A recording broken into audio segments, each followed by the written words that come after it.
if I come across as aggressive because I'm standing akimbo and I think that's, very alpha woman, or I'm pointing at you because I think that that is very good, these are rude anyway. It has nothing to do with a With man or a Jen. woman. Yeah. It is really to do with an aggressive stance. So being confident is very different from being aggressive. So body language has many parts. There's kinesics, there's haptics. So the gestures, the posture, our deportment, all of that can actually put us in a zone of being confident or underconfident. Right. Absolutely.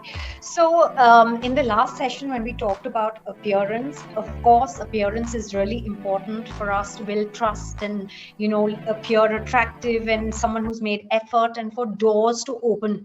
But beyond that, it'll only open doors. It's our personality that's going to shape our reality.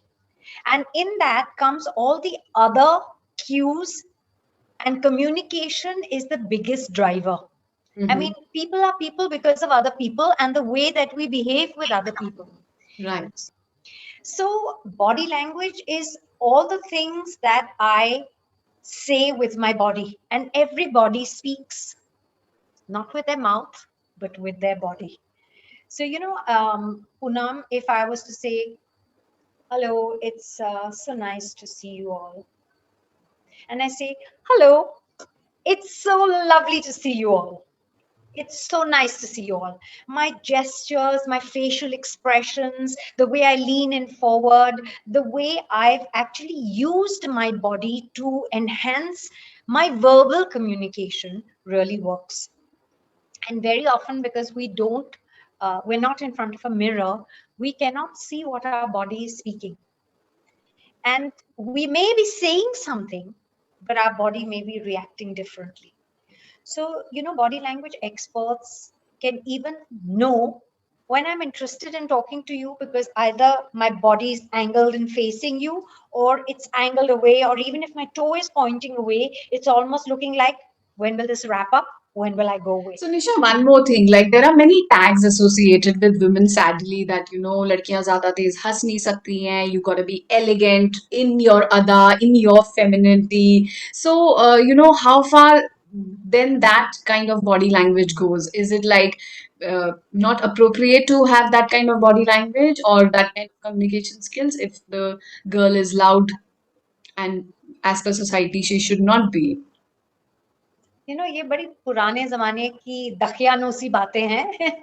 And while yes, you're right that people quick, perhaps in closed societies and closed environments, are quick to judge a woman who laughs loudly or behaves a certain way, these are all very outdated. And today, I think that if you are still waiting for validation कि कोई बोले कि जोर से हंसो या ऐसे बैठो या वैसे बैठो, then I think that you haven't really understood your own worth and you're still slotting yourself into genders of woman and man. And at work, it's gender neutral.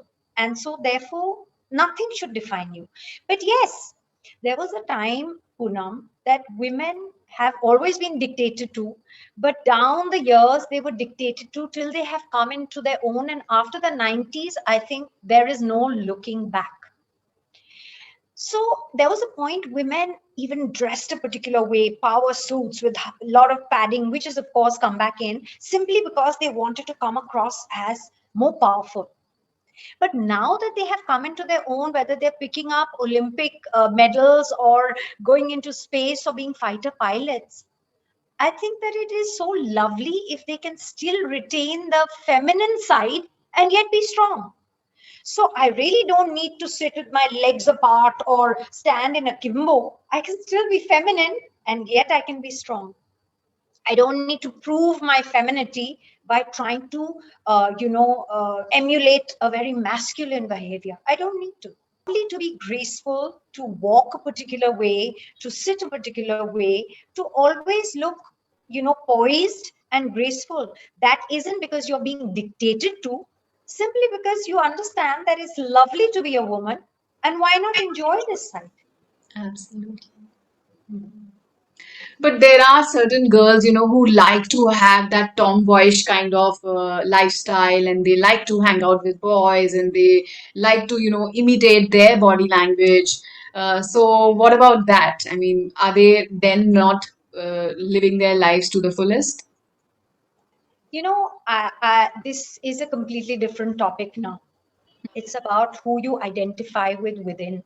And this is a raging topic today when we either talk about even LGBTQ or transgender, or we talk about how a person is feeling within. That's a completely different way. No one is trying to curb your personality. If you're a tomboy and you like riding bikes and you like doing things which are supposedly boyish, please go ahead and do it. But be confident that even if you get brickbats for it, or people kind of look at you in a strange way, it shouldn't bother you at all, because that's your personality and it's keeping you happy. Even in politics, if you notice any of the presidential debates, you'll notice that powerful body language is used to overpower or to come across as the winner. And one can learn these, but also body language can establish you as a trustworthy person. If I make eye contact and I look at someone and I smile, it shows equality, it shows parity, it shows I'm confident. But if I'm looking down, or I'm always hiding my mouth, or I'm kind of always kind of scratching my neck, other kind of signals come across. Perhaps I'm not really telling the full truth. There's something I'm hiding. I'm a little uncomfortable, or I'm kind of evaluating something, or I'm pensive. There's so much that can be read through what your body speaks. So, to be aware that the words that I'm saying and what my body is saying should be the same, so that my message being conveyed to the observer or the listener is powerful. So, for example, just now, what you just did, you leaned into what I said. So Hmm. it was, oh, I have given you my focused attention. Right. And this is a very important part of communication, is active listening. Hmm. All of us, we listen because we want to give a response, because हमारे mind में वो एक चल रहा है कि मुझे इसका पता है, I must respond to this. But empathetic and active listening is huge. And just now, your whole body language of leaning in and looking at me was undivided, attentive, in the moment listening, which is a huge part of now the C, the communication part. But Right. it's body language, but Right. it's attentive listening. So kudos to you.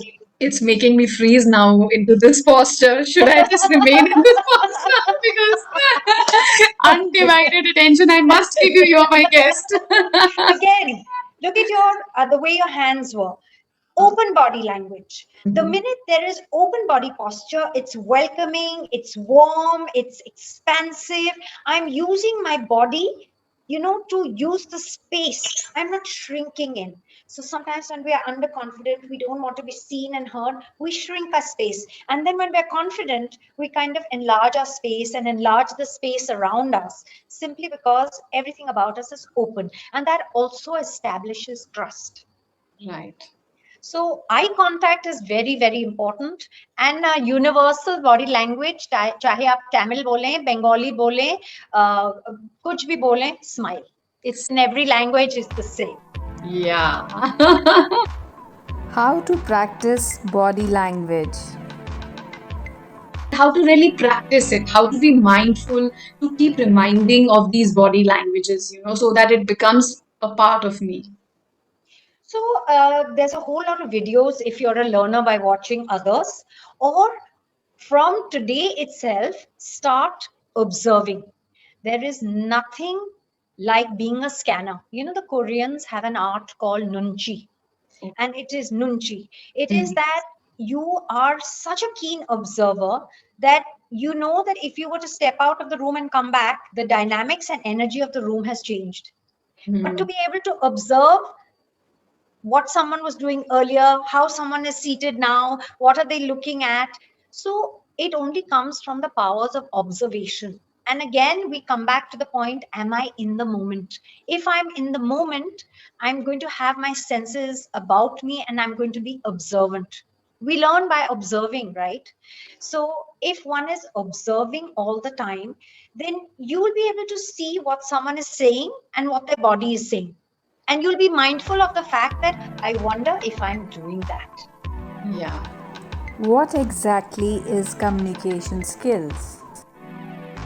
Coming to communications, is it all about how good and polished English you speak and appearing to be in, an elite class, or what is it about? बिल्कुल नहीं. It's nothing to do with आप कौन सी language में communicate करते हैं, not at all. So communication क्या है? Mhm. I have a thought, an idea, a message that needs to be conveyed to someone. So there will be the source and there's the receiver. So Mhm. say I want to communicate something to you, my idea. It doesn't matter कि मैं कौन सी language में बात कर रही हूँ, but what matters is कि जो मेरे शब्द अल्फाज होंगे, what kind of message are they carrying? How am I saying it? मेरे जो डिक्शन है, मेरे जो फेंक है, रूप रचना है, ढाल है, does it really work and make me an interesting communicator, and so does it keep the attention of the listener riveted onto me? यहाँ जिस तरीके से मैं बात करूं ऐसी बोरिंग और मोनोटोनस है कि वो दूसरा इंसान नहीं सुनता. ना चाहता. And the communication cycle, Poonam, तभी complete होगी जब मैं कुछ बोलूं, आप एक्टिवली सुने, कॉम्प्रिहेंड करें, और फिर या तो मुझे पॉजिटिव, जिसे कहते हैं पॉजिटिव स्ट्रोक्स दें, बाय यस ऑफ कोर्स, या पैराफ्रेजिंग, या मुझसे पूछना क्वेश्चंस, और फिर वो आगे बढ़े या जिस पे एक्शन लेनी है. Otherwise it is a lost communication. तो when we had talked about appearance and body language, when we see a stranger, 55% जो होता है वो विजुअल होता है. वो हमारा अपीयरेंस और बॉडी लैंग्वेज, हमारा प्रेजेंटेशन. 38% होता है हमारी tone of voice. And a lot of friction and arguments are not by just the words but the tone of voice. मैं इसका एग्जांपल बताऊंगी. And 7% are our words. Now actually हमारे ये 7% में हमारी नॉलेज, स्किल्स, लाइफ एक्सपीरियंसेस भरी हुई हैं.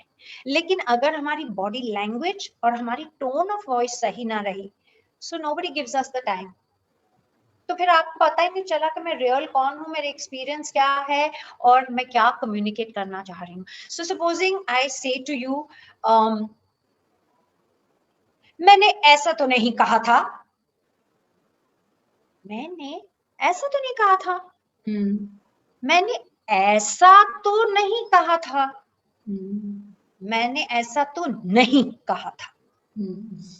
मैंने कहा वही, लेकिन the tone, the inflection, the stress, the तरीका became completely different. Right. So communication is the crux of human existence, and effective communication is really when the listener has comprehended everything that I have said, because the message coming from me is within those parameters that we are talking about. So only then will a person listen and feel. And conversation skills, Poonam, jab hum a lot of people think ke looking good pe sab kuch khatam ho gaya. Actually not. Vanilla ice cream vanilla ही रहती है, tasty होती है, लेकिन plain होती है. If I want to add all the yummy things to it, toppings तो है ना, तो ये सब है. So if I want to make my personality memorable और रिमार्केबल और something that is remembered, then my communication has to be so brilliant that beyond my appearance, now I've got my listener riveted, because I'm interesting, I'm witty, there's humor, there's intelligence, I'm aware of things that are happening, in the world, and I'm communicating them to you. I have exactly what you did, brilliant listening skills. Sometimes we don't want answers, we don't want someone to speak, we just want to be heard. So that's a huge part of communication. But what if I don't get a chance to speak up? Very wonderful point that you brought up, because today what's happened is the world has been throwing so much spotlight onto extroverts and people who are out there and who can speak, that we have a whole lot of what are called conversational narcissists, or conversational hijackers. They hijack the conversation and it's all about themselves, or they are waiting कि आपने कहानी सुनाई तो उनकी कहानी should top that कहानी, or if you have said something and they need to say, yeah, but this happened to me. And here we boil down to the point that empathy is the crux of all communication. So if you are a person who has observed this, or something like this has happened with you, never take it personally. The problem with us is we take other people's behavior personally, and we let it percolate in, and we think कि, oh, it's about me. शायद मेरी personality impactful नहीं है, या strong नहीं है, या मैं क्या मायने रखती हूँ, मेरी जो दो अल्फाज हैं वो कौन सुनना चाहता है. It is nothing to do with us. It's to do with the fact that that other person did not have the bandwidth or the sensitivity to understand that conversation is a two-way process, or if it's a group, everybody must have a group say. Mhm. All right. So when you find that there is a repeat offender, it can happen at work, in meetings, where somebody just hijacks the whole thing. Yeah. That point, listen. Sometimes it can be because of excitement, Poonam. Sometimes it be friends. No, my turn, my turn, my turn. Let me say. Mhm. You can understand that. But if it's a repeat offender, there is nothing wrong when you started speaking. They've hijacked the conversation to say, but just a minute, please. I was finishing my piece. Or wait a minute, I have something to add. Nothing wrong in saying that. Because sometimes people are not even aware कि वो क्या कर रहे हैं. I have noticed this. I have a friend who often looks at me with a smile like, see, I told you I'm not heard. And I say your piece.